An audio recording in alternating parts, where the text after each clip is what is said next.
Hello, everyone, and welcome to the International Institute of Genealogical Studies.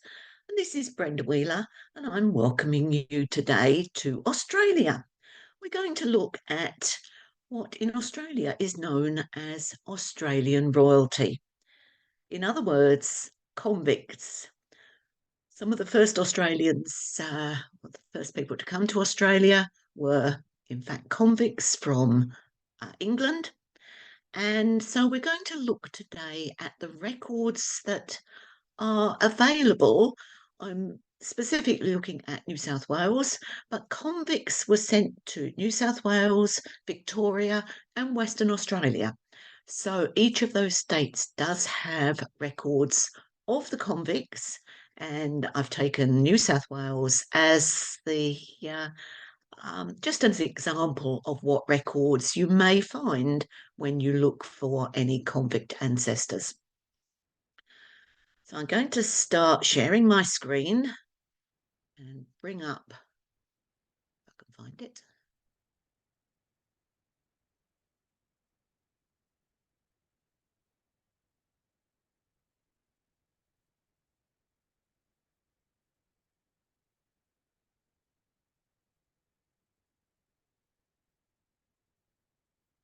So convicts ended up way across the other side of the world.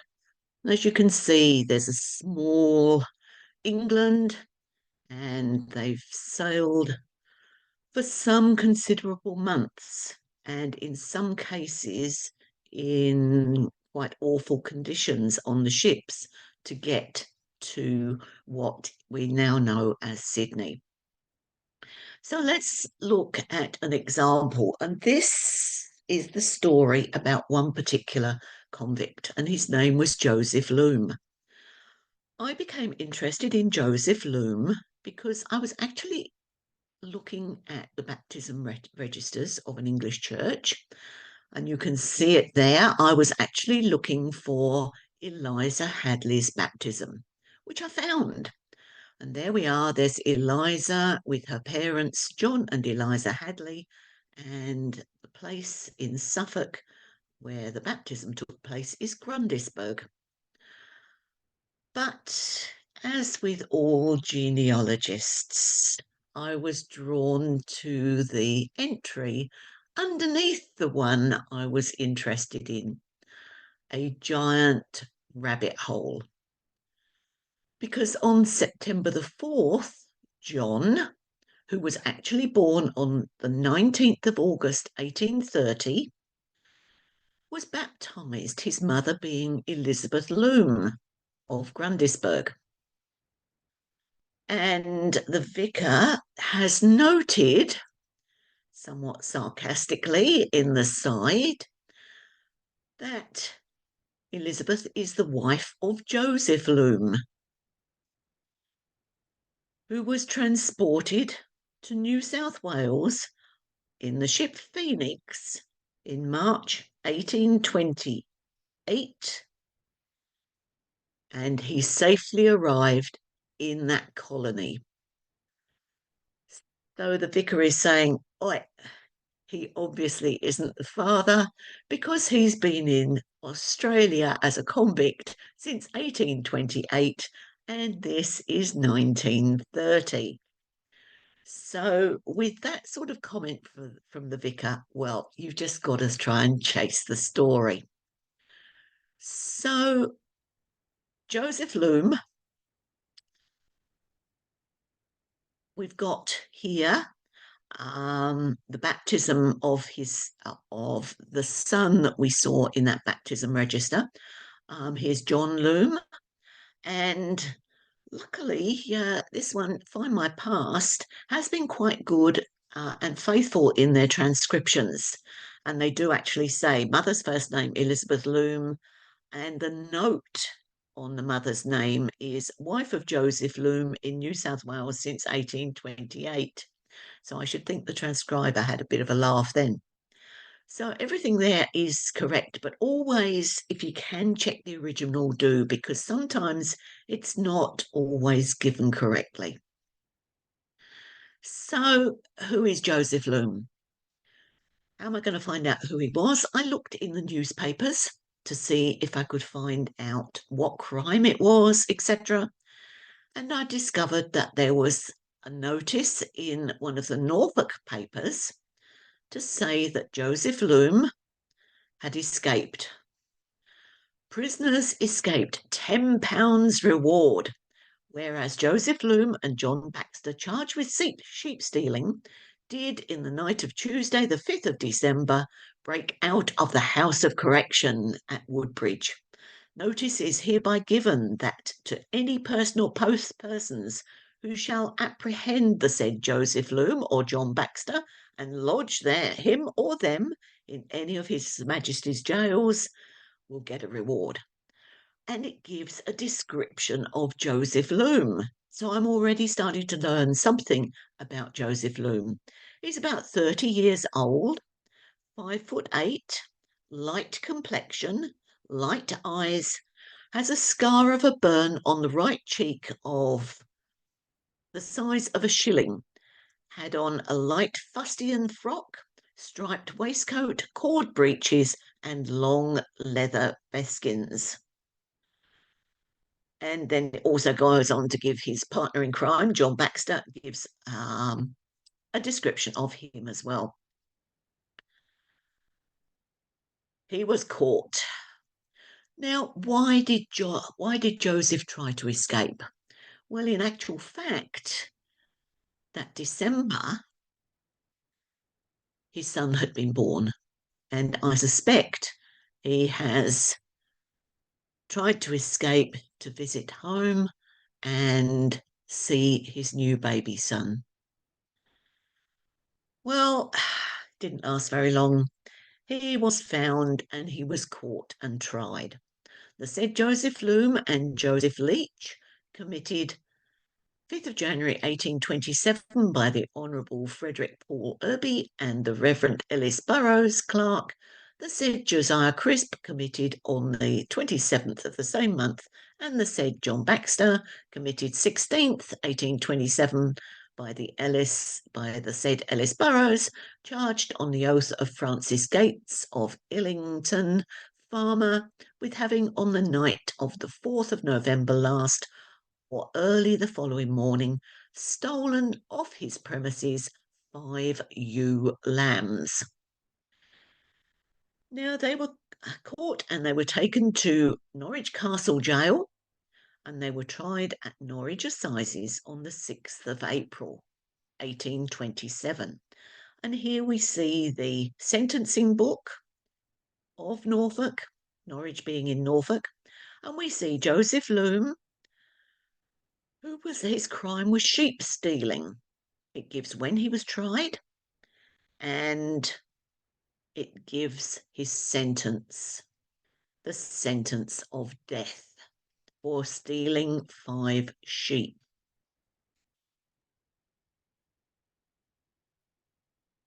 Luckily, he was reprieved. A lot of the death sentences in those days, the convicts were actually reprieved.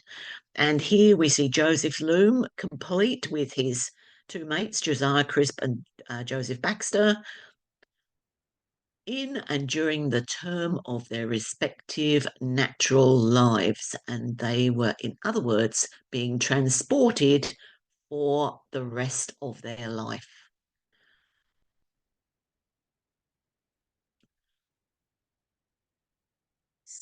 So they've got to wait for a ship to go to New South Wales.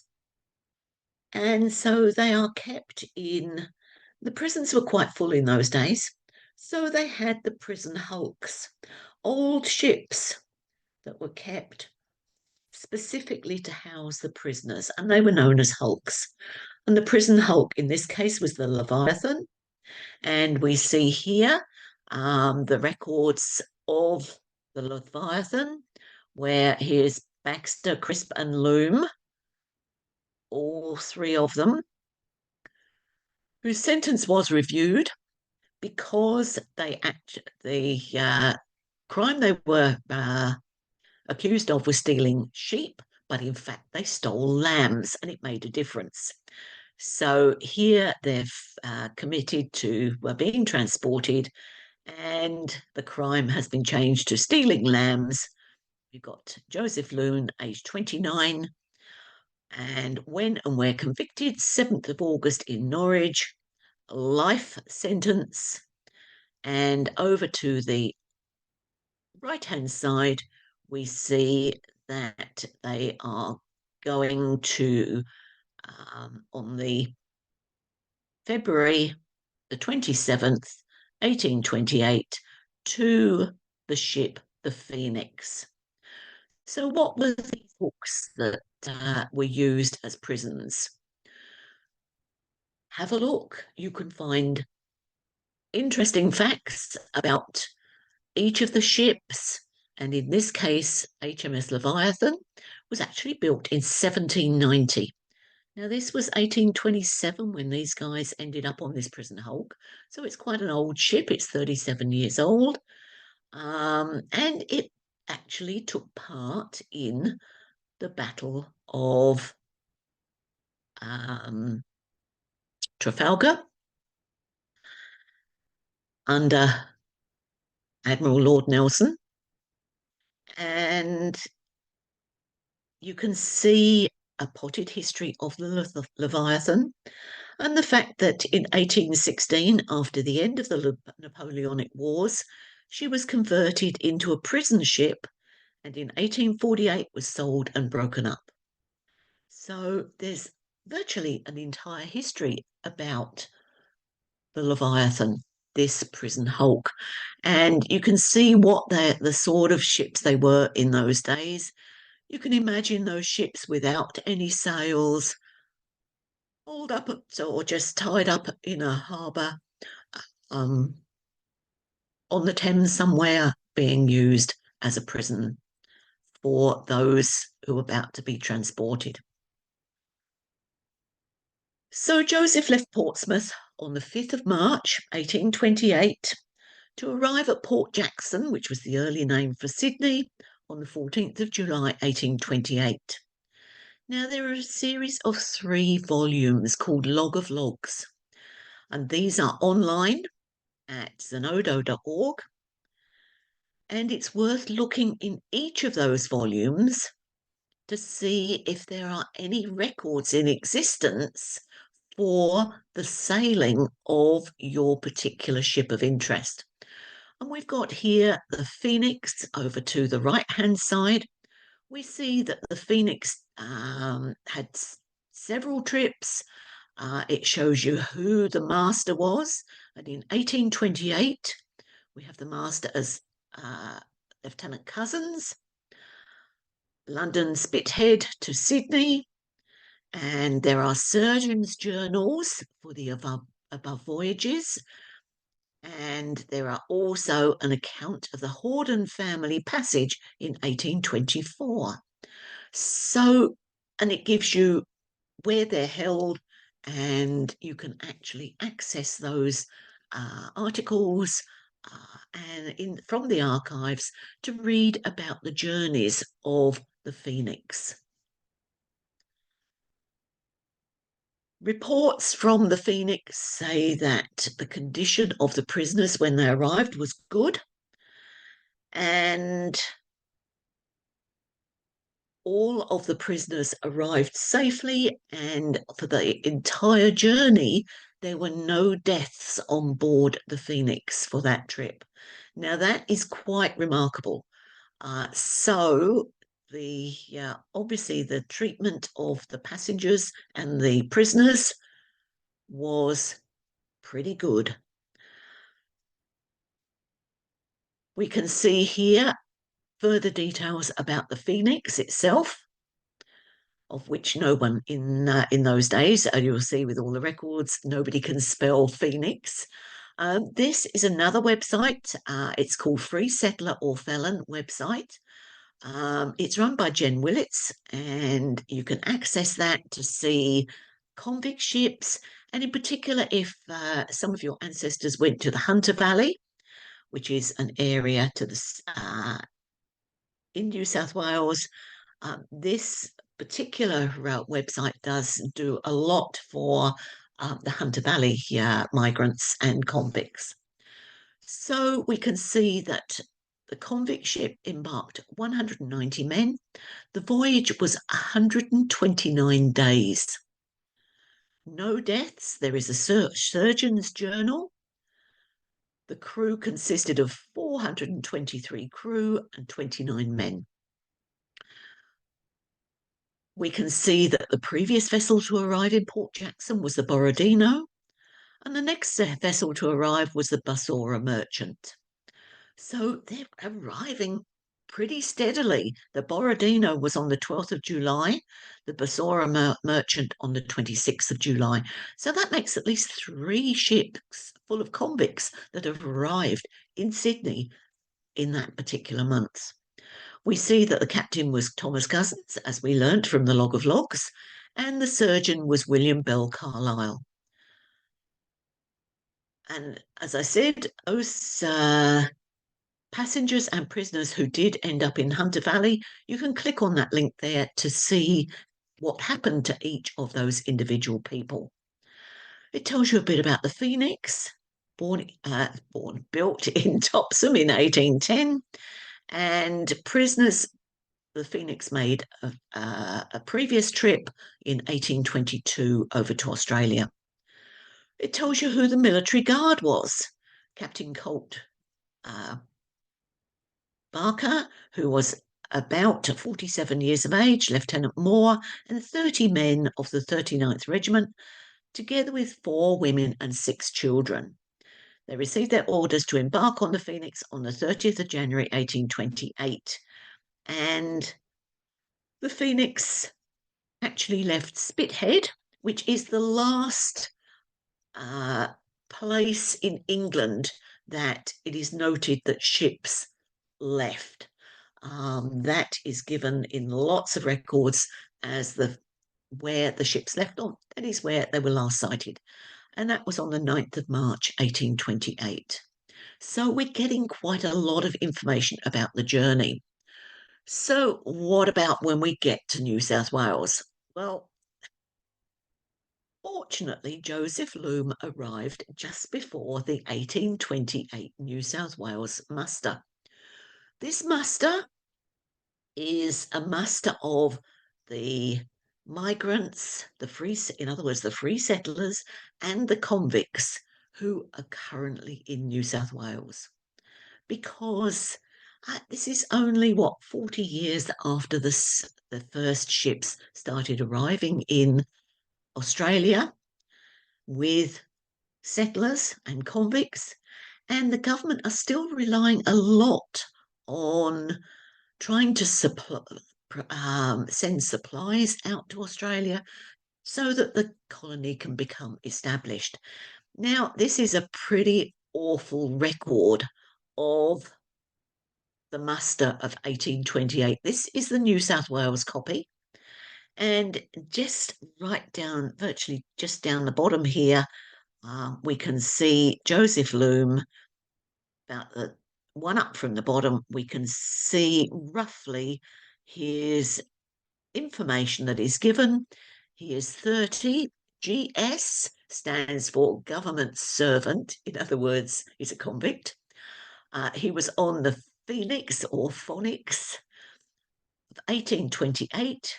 He is a life-term prisoner. He's never to return to England.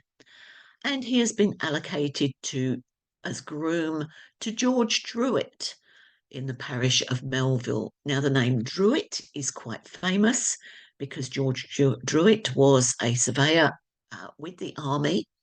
And we see that from the English copy of the 1828 muster, which is a lot easier to read, we see that Joseph Groom is 30, government servant, there for his life. He is Protestant in religion. He is a groom to George Druitt, who lives at Mount Druitt. In other words, the mountain has already been named after George Druitt. So Joseph Loom was he was originally a butcher, and we'll see that in some of the records that we find. But now he's being allocated to George Druitt as a groom. Whatever you were, it doesn't take into account of whatever you were in a previous life. As a convict, you are allocated where they want to send you. One of the records that are available to us is the Convict Savings Bank Book. And we see that on the 24th of July, Joseph Loom deposited 10 shillings in the bank. 10 shillings in those days was a reasonable amount of money. And it doesn't look as though he ever collected it.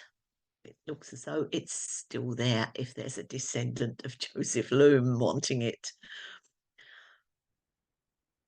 When the ship docked at Port Jackson, the ship had to give an inventory of their convicts, and that's called the convict indentures.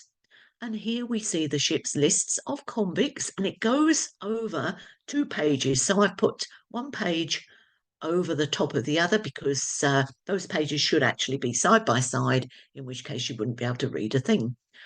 Um, so we have Joseph Loom. From the top here, Joseph Loom. There's his prison number. He's age 30. He can read. And he's a Protestant. Yeah, Protestant. And he's married with one child in the family. He comes from Suffolk. There we see he was a butcher. His trade was a butcher, and he was convicted for stealing lambs. If we then go to the bottom area, we can pick up with that lamb stealings. And we see that lamb stealings, and there is a very detailed description given of his scars and tattoos. And we see he has heart and JL on upper part of right arm, a moon, stars, crown, dog anchor, and a flower pot in lower part of left. Raised mole on heart and scar over right eye. Now, we've heard of that scar before because that was in the newspaper account when they were trying to find him. He had a scar on his right cheek. He was tried in Norfolk on the 7th of August, whereas he was described in some documents as having a light complexion. Here he's sallow, which is not surprising. He's had 120 odd days on board a transport ship, probably most of that time in the steerage in the ship's hull. He has a life sentence, no former convictions. He's 5'5" in height. He has brown hair, hazel hours. And how was he disposed of? In other words, what did they do to get rid of him? They gave him to G. Druitt of Mount Druitt, as we saw in that census or muster. We have jail description and entrance books available. So if for some reason or other the convict got into trouble, and we don't know why, we're not given that, but here we do have Joseph Loom, and somewhere he's down here, right down the bottom.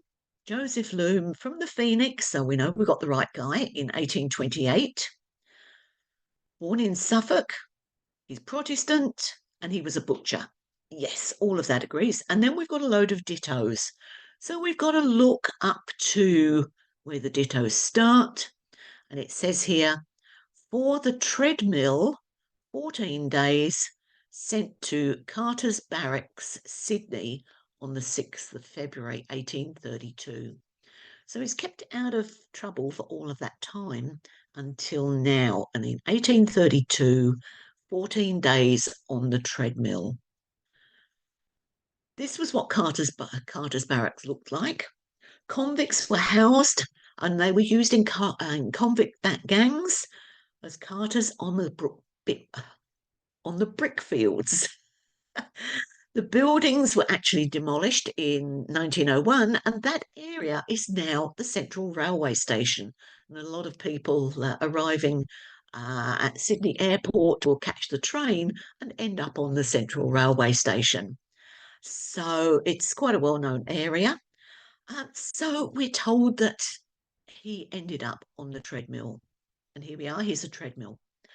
And very much like the mice and hamster wheels we see these days to amuse our pets, this treadmill operated with about 30 men in the gang.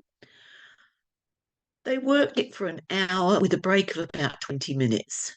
And the treadmill was what ground the corn that then went on to feed the convicts. So you can see they're hanging on to a rail at the top and just literally walking the treadmill step by step by step. And imagine doing that for 40 minutes before you had a 20-minute break. Life was not easy in those days. Well, we next catch up with Joseph Loom when we see him in another general muster, this time in 1837, when he has, here we are, Joseph Loom, no age is given, from the Phoenix, 1831, yeah, okay. Phoenix was 1828, but never mind, it's moved on, it's 1837 now. And now he's going to work for Aspinall Brown Inc. and Company, and they are in Bathurst. So he's moving out of Sydney and going to Bathurst. Aspinall Brown were quite a big company. They were a trading company, but in Bathurst, they were becoming quite famous for their horse breeding and their races, their race horses. So it could be that as Joseph has now got an occupation as a groom, he could be handy with Aspinall and Brown and Company. Finally, Joseph Loom gets his ticket of leave. Now, this is as much as he can get. He'll never get a pardon because he is a lifer. He's got to live in Australia for the rest of his life. He can never return to England. So he's given a ticket of leave, which means he can move around a bit. And here we see that Joseph Looms from the Phoenix. Master the Cousins, yes, that was the master of the ship way back in 1828, and this is now 1841. It's got his trial there, and he is now allowed to live in the district of Geelong from 1841 onwards. So Victoria has opened up, and Geelong, an area to the west of Melbourne, the other side of the bay from Melbourne. And how long he lived there at this stage, I don't know. But we pick him up again in the rate books. In other words, where they are rating properties for what we now have as the council rates. And this is 1855, yeah. And we see that Joseph Loom has a dwelling, etc. So he's got a dwelling and a garden, probably. So he's living in a place called Stawell in Victoria.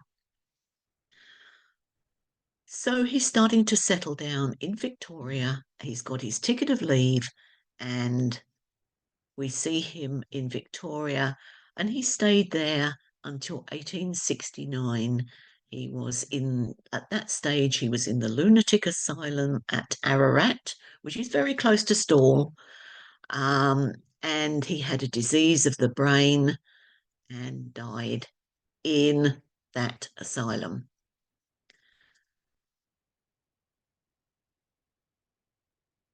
So let's have a look, to finish off, let's have a look at his journeys.